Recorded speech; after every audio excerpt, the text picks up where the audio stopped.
Today I'm going to show you guys how to can tomatoes to make tomato juice. Use the pulp to make your sauce, your tomato sauce. And then if you wanted to go even further, you could do ketchup, and then you can even take it down even further. It would be to make tomato paste. It depends on how long you want to spend in the kitchen. But if I was you, I'd just break it up into, weeks after weeks after weeks, whatever you want to do. Days and days in between, giving yourself a rest and a break. So it doesn't have to be done all at one time. But if you're growing tomatoes from scratch, from home, on your garden, you always get tomatoes that look like this. And they have, little splits in them and the tops and stuff like that. It's always good to use these at the end of the year when you're done with your salsa and you're done with everything, and then you have tomatoes galore that you're like, okay, I've done what I needed to do with I think we've already prepped for pico de gallo, salsa canning. What else did I make out of my tomatoes? uh, Enchilada sauce, those kind of things that you wanted to can already. And then at the end of the year, whatever you've got left over, that's where you want to make your juice, your tomato sauce, and ketchup and tomato paste. So that's the process. It's kind of like milk. Milk has a process too, that you can go all the way down from milk all the way down to the cheese, and using the whey. So anyway, let's stick to the tomatoes right now. But I have here a bucket for my tops of my tomatoes that I don't use. Those are going to go to my chickens. And I have my cutting board, a knife, and I'm going to rinse all my tomatoes. I've got like 2 bags of tomatoes in here. I used to have a whole bunch, like gallons and gallons of tomatoes, but we have cut it down a tremendous. I would say for one person, for a couple basically, if you do more than like 3 or 4 tomato plants, that's plenty for 2 people. I think one year I ended up having 6 tomato plants, and at the end of the year I had 40 quarts of tomato juice, which I didn't use at all. And don't get me wrong, it's great because it does last, But if you're planning on, doing tomatoes every year or every other year, depending on what you need for your pantry. We definitely do it every year because I like to have the fresh pico de gallo and or that fresh thick salsa at the beginning of the fall season. I definitely, have a few plants. So you always want to make sure you want to do 2 or 3 and then have a couple, like I said, 4 just in case one of them doesn't make it, or that case. But we do the beef tomatoes. We don't really do the Roma or the cherry tomatoes because the process would be too tedious because they're too small. So what we need is the big tomatoes, the big beef tomatoes. And those hold the most juice and they hold a lot of flesh. So I'm just going to go ahead and rinse all my tomatoes. And then when they're all rinsed off, I'll be right back. I have washed some of my tomatoes, and as you can see, they're not all perfect, and that's fine. Some of them are a little soft. They got some slits in them, messed up tops. Basically, what we want to do is we want to just the good stuff. So I've got a bowl here that I'm going to put all the stuff that I'm going to put in through the juicer. Okay, so we're getting ready to prepare for the juicer. And so what I want to do is I just want to take nice sharp knife, and I just want to just very thinly, I'm just going to slice that top off and throw it in my little bucket. And then I'm going to go through each tomato, and I'm just going to slice maybe, I think it's probably 1/4 of an inch through the tomato. I just want to check and make sure there's no bugs in there. Okay, because you don't want any bugs, of course. And that's the thing about, homegrown tomatoes is that you're going to get bugs. You're going to have that in your food. You just need to make sure you get rid of it when you go and you're slicing them up. So just check to make sure there isn't any bugs in there before you put them through the slicer. And if there's something that you don't want, you definitely want to make sure that you're going to, get rid of it. So if you don't like the peeling, if there's some dark spot that you don't like, get rid of that. And they don't have to be perfect, because if the outside has like these little brown or green veins running through them, it's okay, because we're going to be running them through the juicer. So you still want to leave it on there. I will be showing you how to get rid of all of that. Okay, so don't just throw it away because it has like a little green lines running through it. Okay, it's going to be okay. We just want to make sure that we don't have any bugs in our food. Okay, what they do is they lay their eggs, these gnats, they lay their eggs on these tomatoes, and so you really need to rinse them off good. Okay, you want to rinse them off good because there'll be these little black bugs. And usually after I get done doing a whole bunch of tomatoes, I will have a couple on my counter and leave them in a bucket, and those will attract any of the gnats that have decided to take a ride with my tomatoes in the house. And that's the perfect way to get rid of the gnats, is your trimmings. So, you'll leave a couple of your trimmings in the bucket, and then you'll have, a really nice little bucket down here, and then you put a lid on, you put the lid to the side on the table, and then you'll put your bucket there, and all the gnats will conjugate into the bucket, and then you put the lid on it to trap them in there, and you take it outside, and you get rid of all the gnats. So I've found that to be a very effective way of getting rid of a whole lot of gnats at one time. I don't want to use a funnel. I don't need any of that. I just need a bucket with some of the tomatoes, pieces that bad tomato pieces, because that's what they like the best. These nasty, little pieces on the tomato that you don't like. You just leave them in the bucket. And you don't need very many. I wouldn't say just do the whole, leave all the bucket in, depending on how many tomatoes that you have to do. But if you're on a farm, you're going to be doing quite a few tomatoes. So just leave a little bit left over in the bowl, in the bucket, and then you can use that as your fly trap or gnat trap, basically. And right now I'm just going to go ahead and go through all my tomatoes, rinse them, chop them, get them ready in the bowls for my juicer. And once I have all the tomatoes went through and taken all the good stuff and put it into my bowl here, we'll be back, okay?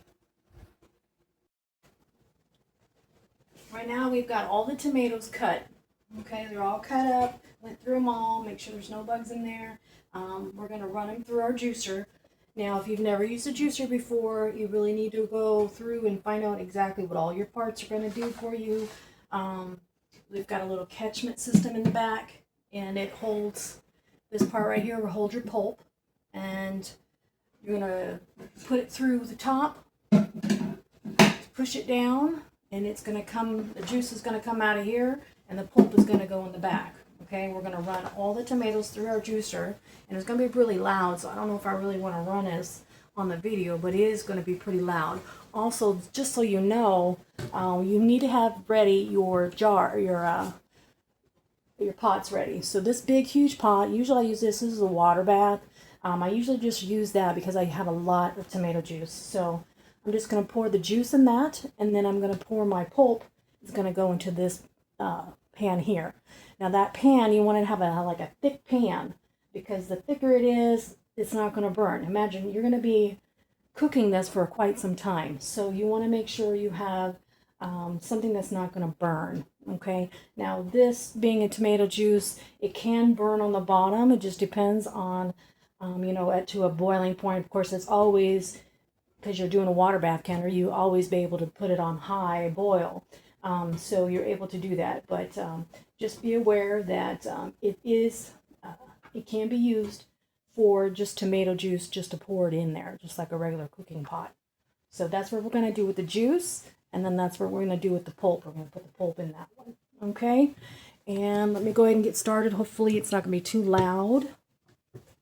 So let me bring you back here. I'll put you down here and see if you can see all of that.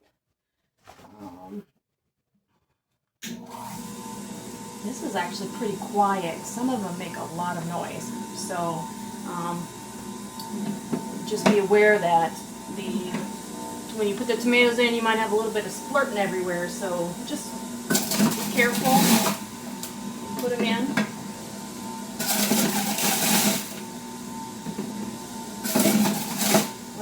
right hand and get yourself something comfortable that you can. Oh, okay, this is a way of doing it. I'll probably end up having to take a couple breaks just because my arms are not going to be able to do all this in one shot. But I want to make sure that it pours and not dribble all over the place.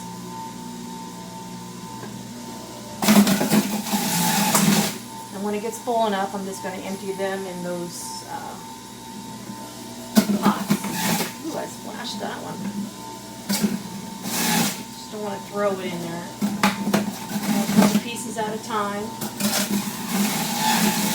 Okay, and I'm going to get all these done, and then we'll be back. Okay, so I went ahead and poured my sauce, my juice in here, and then I put the pulp in here. Now the pulp is really, really thick right now. We're going to turn the oven on here. I'm going to turn this, I want them both to get to a boil. That's what I'm going to do. And this you have to watch really closely, especially this juice, because the juice it will rise, and it's possible that it will spill over. So you might want to put it in a bigger pot. I was originally going to put it in my deep water bath pot, but I'm so used to using my water bath pot that I didn't realize that I really didn't have enough tomatoes at the end of the year to do that again. So I just went ahead and put it in this pot. This pot's probably maybe even 4 or 5 quarts. That's it. And the same thing with this here. It's probably going to be 2 to 3 quarts here, depending on maybe, I don't even know, it's probably only going to be 1 quart when we get done with this. This saves you so much time trying to, you're cooking your tomatoes and they cook it down and cook it down and cook it down. It saves you so many hours on the stove. So definitely use the juicer, get the juice out, most of the juice out basically, and then use the sauce to make your tomato sauce. So this is definitely a better way of doing it, a lot quicker, a lot faster. You don't get as much sauce as you do juice, of course, but definitely will save you some time in the kitchen. So we're just going to turn these on to boil for both of these pans. And when they start to boil, your sauce is going to start getting really, really runny. And I'll show you that as soon as it starts to do that. And your juice, right now we've got a lot of foam on here. Just leave it alone. Don't scoop any of it off. Don't do any of that stuff. Just leave it alone and let it cook. We're going to let it boil and let it boil and let it boil. Now this foam eventually will go away. And I don't really get why they, scrape that foam off. I think that is an important part of the tomato juice. So for me personally, there is no scraping the foam off or anything like that. Just leave it alone and let it cook, and it will. Just got to watch it because you don't want it to overflow the pan. So keep your eye on it. Don't go out of the kitchen. Don't leave the kitchen. You got to watch it, okay? So it's kind of like that, ramen. When you cook that ramen and that water starts to boil, it goes really quickly. Or even macaroni and cheese, the water will go and the foam will come up. So you just got to watch it, okay? And when they get to a boil, I will be right back. All right, the sauce right now, look how runny it is. It's really runny. It's not thick anymore. Like, it's not, how do I put that? It looks cooked, basically, and you can tell that the tomato peel itself is kind of like getting smaller, kind of, if you can kind of look and see, they're kind of twisted in little, like, sticks, kind of like. That means that the peels are good and cooked all the way through, and they're ready to go ahead and use the sieve. And we're going to turn these down. I've turned them, they were on high, and then I turned them down once they started boiling and getting really, like this one was popping up really, really good. And I'm going to turn that off because I'm going to start fixing this. This one's ready to go. This one here, we're just going to keep this on the stove and constantly watch it. And what you want to look for is you want all of this foam. It's just going to go away on its own. So just cook it until the foam is completely gone. And then you'll know that it's ready. Once that foam is gone, you're ready to go ahead and jar it up, and then we'll do that. But right now I've got to take care of my sauce and leave this juice alone and let that just keep cooking. All right, we're going to take this over to the counter so that I can go ahead and put this through a sieve, because I want to get rid of all the seeds, all the peelings, and it's going to be a pretty easy process. So we're going to go over to the other side, the other counter. We're back over here at the counter. I've got my sauce here, and I'm just going to do a couple scoops, put it through my strainer here, get it a little bit closer, make a mess. And probably 3 scoops, I think, is big enough. You need it just enough to leave it some space so that you can just put it right through the strainer. And I'm just taking my whisk. The whisk is the best way to do it. And I'm just going to go in a circle. Just popping up my glasses because it's so hot.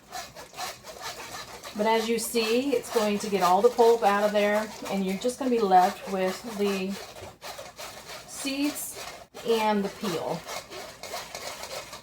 And just keep stirring it and stirring it and stirring it until most of it's just going to come together in that whisk. And make sure you get most of the moisture out of there. You're just going to keep doing it until it's almost like dry, basically. Still has like a wet, but you'll be able to tell the difference. It's all going to come together on that whisk.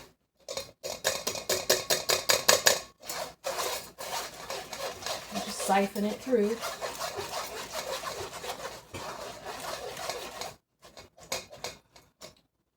Just like that. And you can kind of tell like it's all just peeling and seeds. And then you just want to go ahead and discard that and just keep going until the pan is empty. And that's going to be our sauce. And this is the fastest way I know how to get it done. And so, let's see.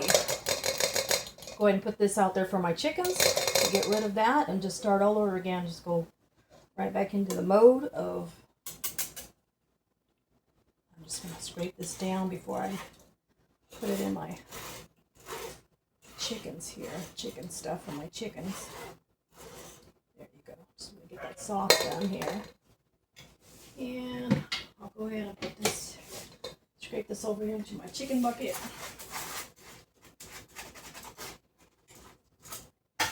Chickens will love that. Put it back on there, back over here, and we're just gonna repeat the process. All of it's all gone. It's been the juice. Sauce has been made. Okay, once we're done with all that, we'll be right back. Okay, so we've went ahead and I've taken out all of the pulp, and we've strained that through the sieve, and this will cook down just a little bit further. We want it to be a little bit more thick, a lot more thicker, I guess, because right now it's still a little bit runnier, and we need it to be more like a right now I would consider this probably like tomato soup consistency. This is where the soup would come in, and then if if we cook this down a little bit more, that's going to make it a thicker sauce consistency, and then you can add all the spices to it if you want to make the sauce. This one right here, this juice, see how all of the foam is gone. There's no need to take it out, no need to siphon it out. There's nothing wrong with it. So we're pretty much done with this, and we can just go ahead and jar this up. This will probably be about 4 quarts maybe. So I'm going to go ahead and put this in my quarts and get that taken care of. And with this, I'm just going to let this stay on the stove. And actually, I wonder, no, I'm going to go ahead and make this a tomato sauce. So this will probably be about 1 quart of tomato sauce. So I'm going to put this on, I'm going to say medium low, and let that go ahead and cook down.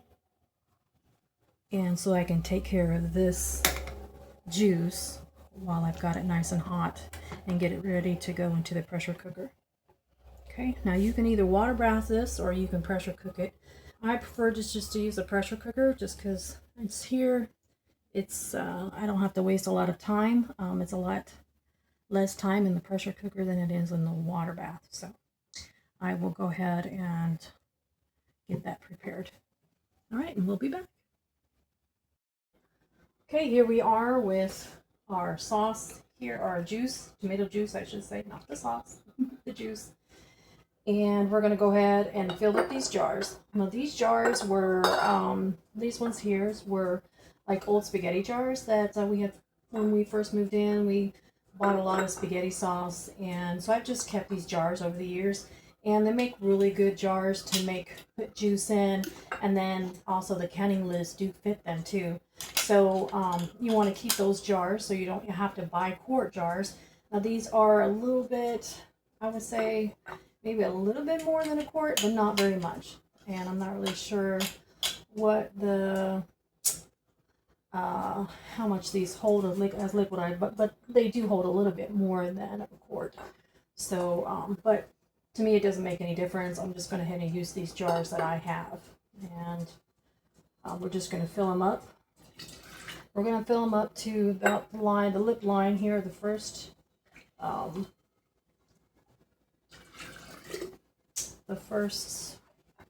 lip line here. Also, it is optional if you want to.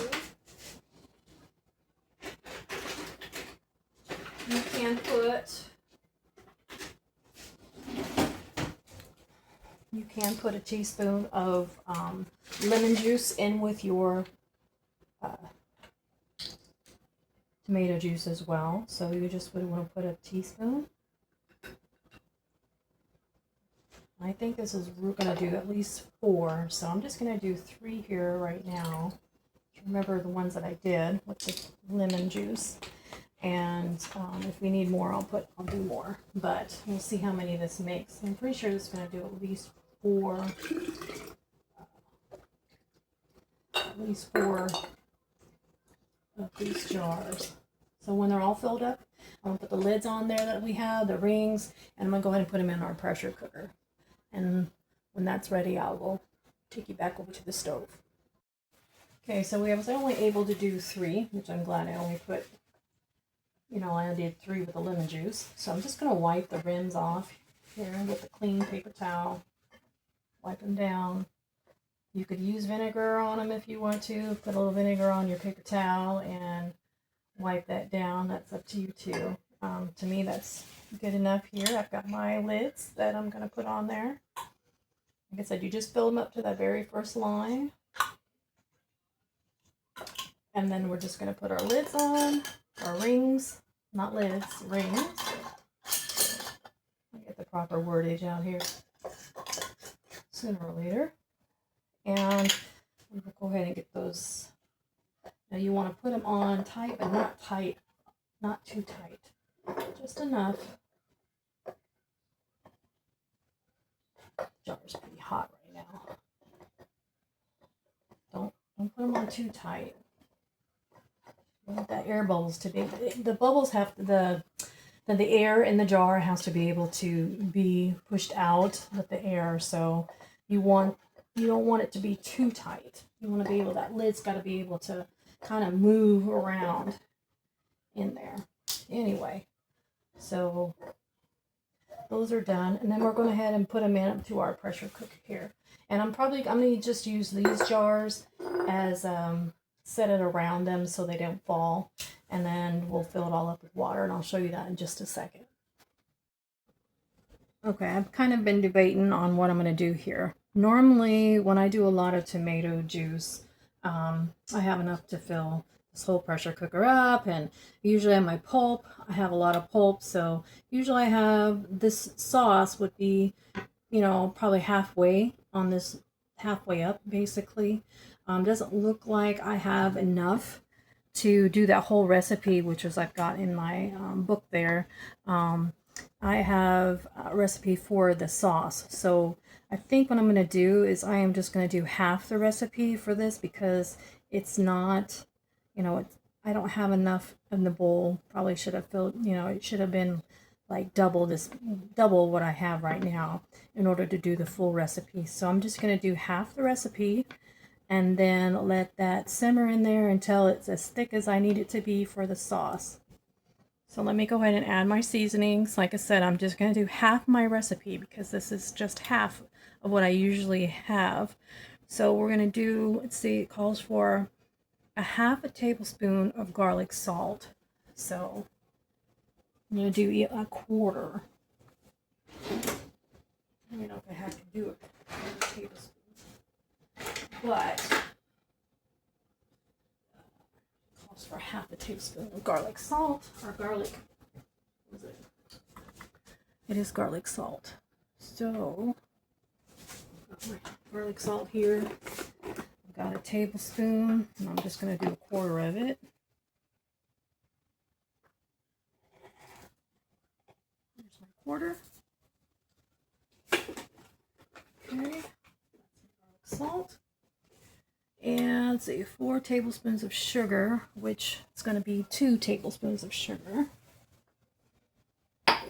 So let me do my 2 tablespoons of sugar here.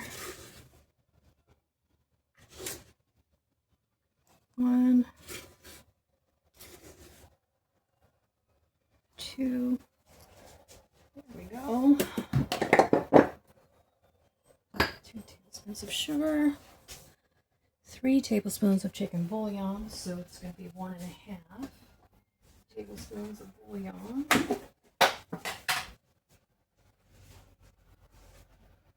1.5.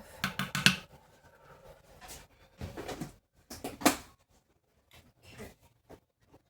And then we've got, what did I say? Sugar, bouillon. Honey, I'll do last. We'll do 1 teaspoon of baking soda, so it'll be half a teaspoon of baking soda. A teaspoon here. Oh, this is a half a teaspoon, so cool. All right, baking soda, half a teaspoon. Okay, and that's just going to help take that acidity down just a little bit, so you will have problems with, you shouldn't have any acid reflux when you do that. So that actually helps with that. And then that will calm down here in a minute. So don't be afraid. It's going to be just fine. And I'll say 2 tablespoons of ground anise. So 1 tablespoon of ground anise.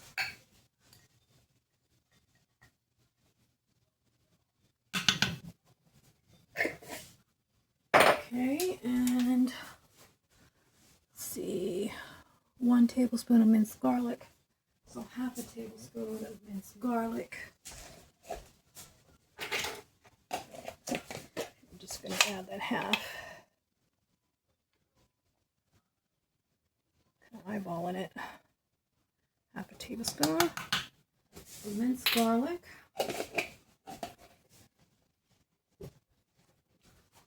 And then it says a half a tablespoon of basil, so it'd be a quarter tablespoon of basil. So got it here. Quarter tablespoon. There you go. Basil. Okay, and then the bay leaves. 2 bay leaves, so you want to put 1 bay leaf in there. And I gotta go grab that real quick. So I gotta go get my honey and my bay leaf, and I will be right back. Okay, so I've got my bay leaf here, and then I'm just gonna go ahead and add I'm gonna do a 1/4 cup of honey here. Like I said, this was gonna be our half batch of what I have on my recipe. But usually, I mean, I do a whole bunch of tomatoes. I mean, this is definitely a lot different because I've kind of cut down. I mean, I used to do like 5-gallon buckets at a time. I mean, it's a lot. I usually have a lot of tomatoes. I would go ahead and make the recipe in half here. Like I said, if you've got more tomatoes and it ends up being, you know, a full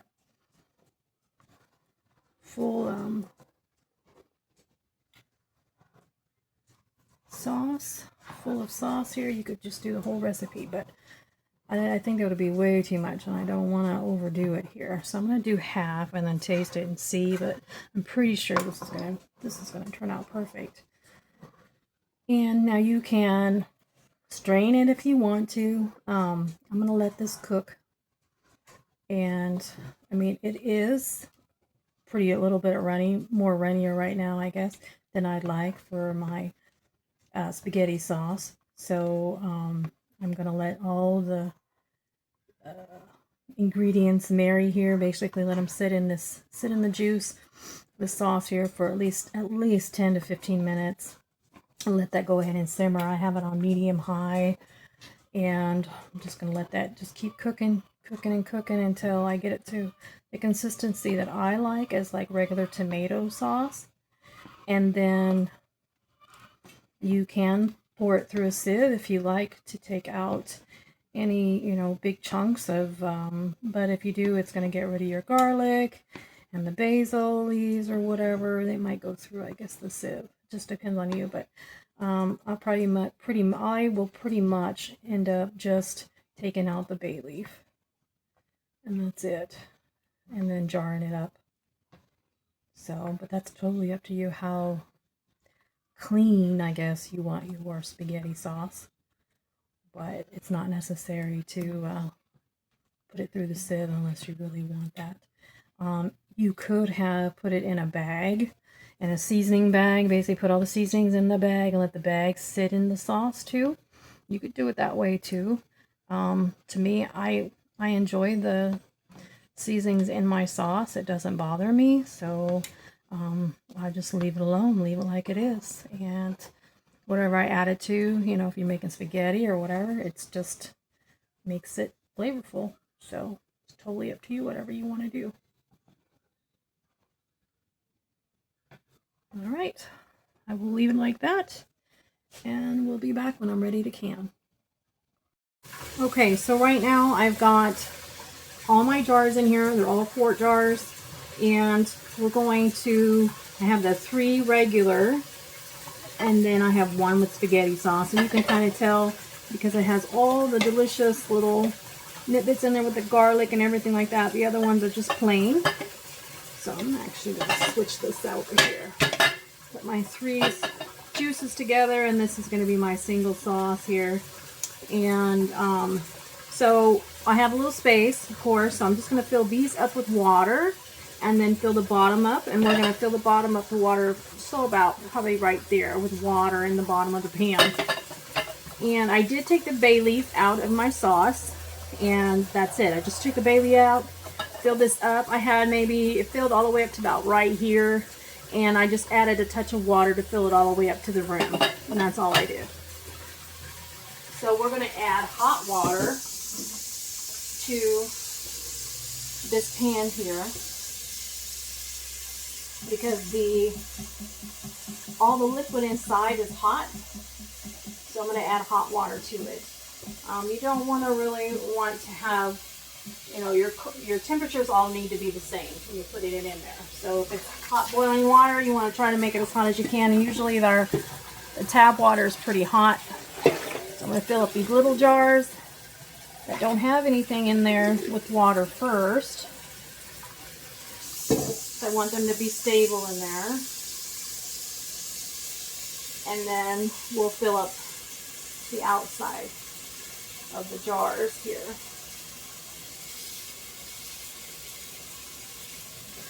See if I can do that. Let's see. Get my jars filled up. It's filled, filled, filled. Now let's fill up the outside where I want it to be.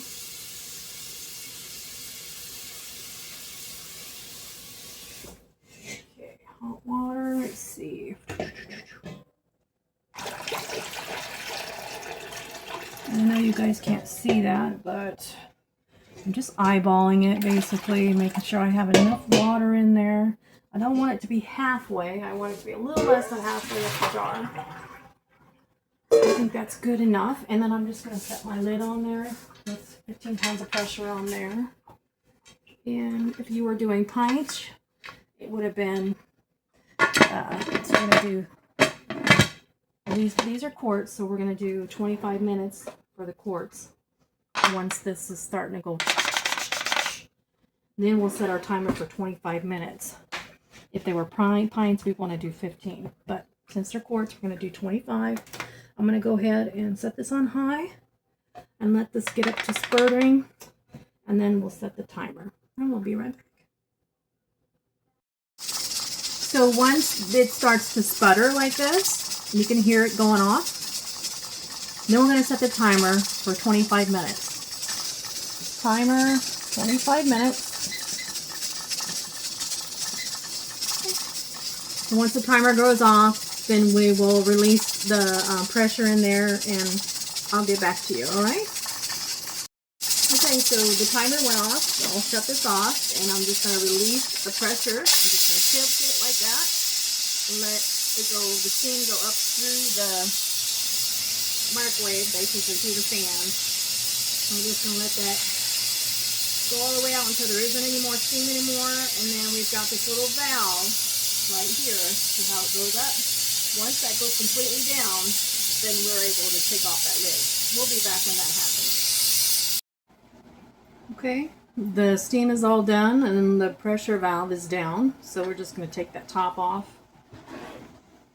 And we're able to open up the lid now, so we'll just twist it. Just make sure, I'm going to pull this out to the edge a little bit more. So I want to make sure that I don't want the steam in my face, so I'm going to use the lid, and I'm just going to tilt the lid like that and keep the steam out of my face. And then we'll set that over to the side. And I'm going to put a couple towels up here. Just a towel, I should say.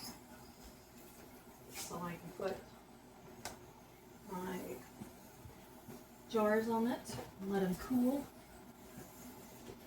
And I'll just let them sit there all night until they totally seal. So we'll just leave them alone and let them seal on their own. There we go. You can tell that one is the, I don't know if you can see that. This is the one that's the tomato sauce. You can smell it. It smells really good. And these are just regular tomato juice. So put this on the stove. I'll leave this out here to cool down a little bit. I'm not gonna mess with it because it's really, really hot right now. Just let this cool down. And then we're gonna let these jars cool down. So pretty though, that tomato sauce.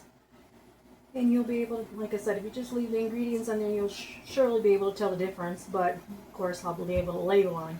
And then tomorrow, we're gonna just kind of give them a little soap wash, basically tomorrow when everything's cooled down, and they should be all sealed. And we'll see tomorrow.